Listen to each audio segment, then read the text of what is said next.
Hey everyone, here I am again today with the new Resiners G3 curing machine. Yesterday I had a video that showed you how to use it with the epoxy resin, the heating curing mode. Took only 2 hours and then a half hour of cool down and they were ready to demold. Really cool. So today I'm going to be doing an epoxy, not an epoxy resin, a UV resin project.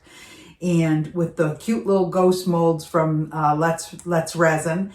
And we're going to be doing it in this machine. The canvas part of it with the epoxy resin over it, I am going to just let cure overnight. But the little ghosts that I'm making are going to be used in the G3 curing machine. And so I'm going to show you how that works. And in case you didn't see the video yesterday, this machine you can use has 2 different modes, an epoxy resin heating curing mode and a UV resin mode. And the UV resin light is right in here, and I'm going to bring you in real close in 1 minute. So Resiners has had another curing machine out. I don't know, I think I've had mine for about a year, and that only goes to 1.5 inch height, so it has its limitations.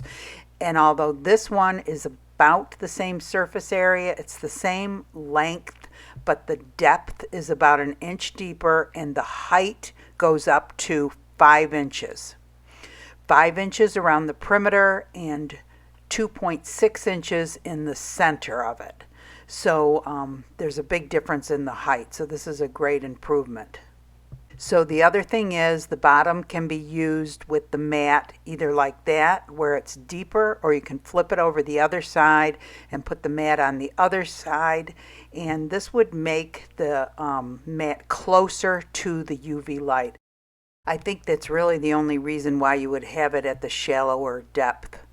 So I am going to be doing the UV resin both ways and just show you that the light can hit it and cure it, whether it's the shallow mold or the deep mode. And here you can see where the UV light is, and that is why it's only 2.6 inches for molds doing it the epoxy resin way in the center, but around the perimeter it's 5 inches. Using it for the UV mode, of course, you would put your project in the very center so the UV light can hit it better. And that's how close it looks when you're using it in the deep mode. And then this is what it looks like when you're using it in the shallow mode. So it's quite a bit closer that way. To turn the machine on, you just hold your finger there. This is the different modes: flat, tall, UV. Flat and tall is only for epoxy resin. When you switch it from mode to mode just by going like this, and you can see the little light, whatever's on. If it's on either the flat or tall mode, it's in the epoxy resin mode. The timer will come up. The highest you can set it for is 4 hours. For the temperature, you just touch this. The highest you can set that for is 149 degrees. To change to the UV mode, you go like that. It automatically goes to 30 seconds. You can put it in longer by changing the time this way. And I believe it goes as high as 10 minutes. I don't know why you'd do it for 10 minutes though. And then it just shuts off automatically. One thing about the G3 is that there's always a fan running. So when you're on the UV mode, the fan is constantly cooling. When you're in the flat or the tall epoxy resin mode, the fan is circulating the air. Once your timer is up, it goes into a cooling mode and the fan cools. In order for the UV light to work, your UV resin has to be translucent, semi-translucent. So when you mix your colorant in, you have to be sure not to mix too much, that it doesn't become opaque. So with this, I just use the UV resin, some white colorant, and some chameleon flakes and mix that together. For these molds, it's in your best interest to use a low viscosity UV resin and to store it upside down in a bottle. That will create less bubbles. If you do get bubbles, you can use a barbecue lighter like this to get rid of them. The molds I'm using for this project is actually a set of molds from Let's Resin. It comes with 2 larger ghosts and then these smaller ghosts.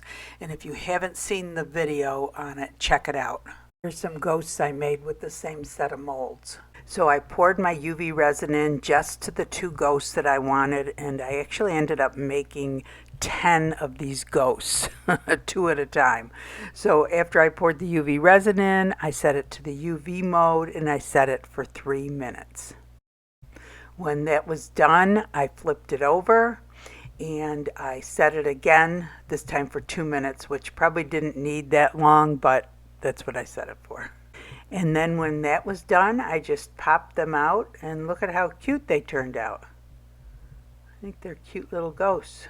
So I decided to paint the eyes with black acrylic paint. I have had other suggestions to use mica powder mixed with alcohol and put that on the mold, the eyes on the mold before you pour your resin in.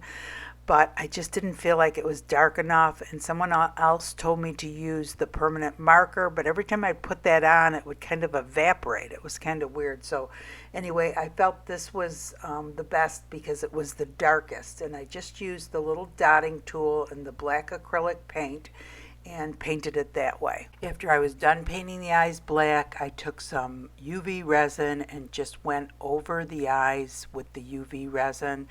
Just as an extra precaution, acrylic paint doesn't typically bleed with any kind of resin put over it. Just to be sure, I would seal it all with the UV resin. So I just put the UV resin over all the eyes, put it on UV mode for 3 minutes, which probably was way longer than it needed to be.